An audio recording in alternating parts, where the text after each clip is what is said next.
nome Fernando Júnior começou a se formar muito cedo. Criado por um pai bastante rígido, de uma família tradicionalista, de um pai que teve a coragem de, no início dos anos 60, sair do interior de Caxias e vir com os 4 filhos estudar em São Luís, criou e formou os 4, mas comigo teve um pequeno problema, que aos 14 eu me apaixonei pelo rádio.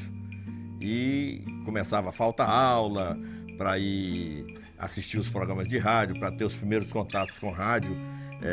Nunca consegui ser um bom jogador de futebol no colégio, então eu ficava narrando os jogos dos colegas, a ponto de que aos 15 anos, exatamente com 15 anos de idade, já ter a minha carteira assinada quando eu comecei efetivamente como profissional de rádio na Rádio Educadora, ali na Rua do Sol, quando os diretores da época eram o Padre Paulo, falecido, o diretor artístico foi presidente do Tribunal de Justiça até Eleitoral e de Justiça até pouco tempo, que era o nosso desembargador Raimundo Cotrim, entre outras feras da época. E daí vem o início da história, até que tem a ver até com o nome, porque o meu nome de batismo é Antônio José Batista Vieira. E vejam bem, a Rádio Educadora ainda é hoje uma rádio da igreja, e a igreja naquela época era bem mais conservadora até do que hoje. E ao preparar o lançamento de um novo radialista, de uma nova promessa do rádio, houve uma preocupação com o nome. E os mentores da época acharam meu nome bem religioso, muito religioso. De fato, imagine só, um repórter chamado Antônio Vieira, nome de um jesuíta, ou um repórter Antônio Batista, remeteria à igreja evangélica, aos batistas. E aí, como era muito usual na época, resolveu-se criar um nome artístico para aquele garoto que começava nos idos de 1969, 70. E aí, o finado Padre Paulo teve a ideia. Não sei, quem não souber disso vai saber dessa história agora. O Santo Antônio, nosso querido Santo Antônio, nosso adorado Santo Antônio, em vida, chamou-se Fernando, era um santo português. E foi canonizado como Antônio, porque naquela época as canonizações só se davam com o nome romano. E o que aconteceu? Qual foi a ideia? Fazer o sincretismo ao contrário. Quer dizer, como eu era Antônio, passei a ser Fernando. E o Júnior, obviamente, pela minha idade, era um garoto, e aí criou-se o Fernando Júnior. Aprender realmente fazendo, que hoje tem sido até de uma certa forma esquecida, funcionou. Porque naquela época, logo que eu comecei, já foi de cara trabalhando com Fontinelli, com Jairo Rodrigues, com Zé Carlos de Assis, enfim, Arnulfo Filho, feras do rádio, Edivaldo Assis, Helena Leite. Era uma turma espetacular que formava o cast da Rádio Educadora do início dos anos 70. Eu tenho um carinho, um respeito, um maior orgulho de ter começado na Rádio Educadora. E quase todos passaram pela Rádio Educadora, que ganhou a fama, inclusive, de Universidade do Rádio Maranhense. Por quê? A Rádio Educadora formava e as outras emissoras contratavam. A Rádio Educadora formava e as outras emissoras contratavam.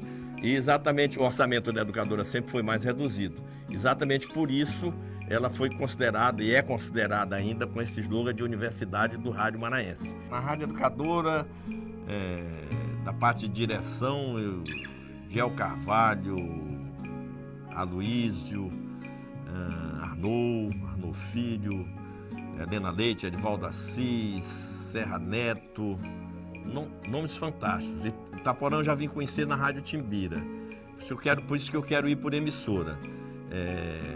Oliveira Ramos, que eu considero uma das maiores inteligências, educadora ainda. Sim, na Timbira, a gente tinha, quando comecei, eu tinha no Canário, no Rui Dourado, assim, verdadeiros ídolos. Eu às vezes ia trabalhar pela Rádio Educadora, passava pela cabine da Rádio Timbira, só faltava tomar benção para eles. Tem até uma brincadeira que eu digo, Fontinelli me mandava comprar pão, dizer, ei galego, vai comprar o pão ali pra gente, para fazer o lanche e tal. Então eu fui aprendiz desses caras, né? Eles foram meus ídolos, né? E o Rui, com aquele jeito extrovertido, né? bastante, entre aspas, bastante moleque de ser, já encontrava logo uma maneira de descontrair, uma brincadeira, tudo. E fizemos farras homéricas, porque era uma outra característica dos grandes profissionais de rádio daquela época, era a boemia. São Luís era uma cidade boêmia, São Luís era uma cidade fantasticamente boêmia. São Luís, por isso tem todas essas designações de Ilha do Amor, da poesia, Atenas brasileira, que quantas vezes, meu Deus, eu não descia aquele edifício bem, ia ali para frente do Hotel Central e tinha o privilégio de ficar sentado ali no motobar, ouvindo e aprendendo com essas feras todas. A minha ida para a Rádio Timbira me encheu de orgulho e de honra, porque na época foi uma contratação bastante barulhenta e a minha estreia foi cercada de muita publicidade, e para fazer dupla com um cara que praticamente tem minha idade, ou talvez seja até um pouco mais novo que eu, que é o Edvan Fonseca, que já era uma estrela na época. Lá na Timbira, Herbert Teixeira, Jâmines Calado, Rui Dourado. O cast da Rádio Timbira era um negócio fantástico. Raimundo Coutinho, deixa eu ver, Jairo Rodrigues, Edvan Fonseca, já citei várias vezes, José Salim, Mauro Campos eu convivi muito pouco, ele veio a falecer depois. Isso na Timbira. Na Difusora, já uma outra equipe, Zé Raimundo Rodrigues, essa turma toda que eu citei de técnicos maravilhosos que existiam naquela época, que estão até hoje aí como estrelas, o Bareta, o Léo, o César, o Chico Lobo, enfim.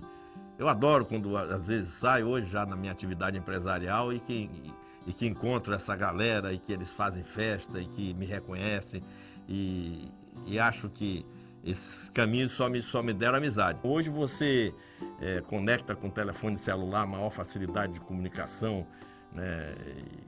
E houve uma época logo no início em que, se você quisesse fazer a transmissão de um jogo fora do Maranhão, você tinha que ter a emissora coligada lá para ceder um transmissor.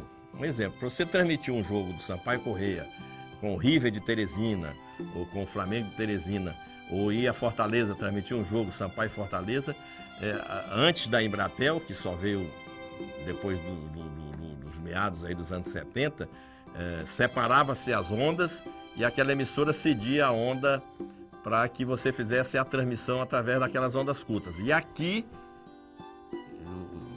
alguém sintonizava o rádio e você transmitia absolutamente no escuro, sem retorno, sem saber se chegava ou não. Então, várias vezes você transmitia, fazia aquele esforço, aquelas entrevistas todas. O Canário fez isso muitas vezes, o próprio Rui Dourado, Gilberto Alves, todos esses narradores, até o próprio Juraci Vieira e tal, já tiveram essa época ainda da divisão de ondas.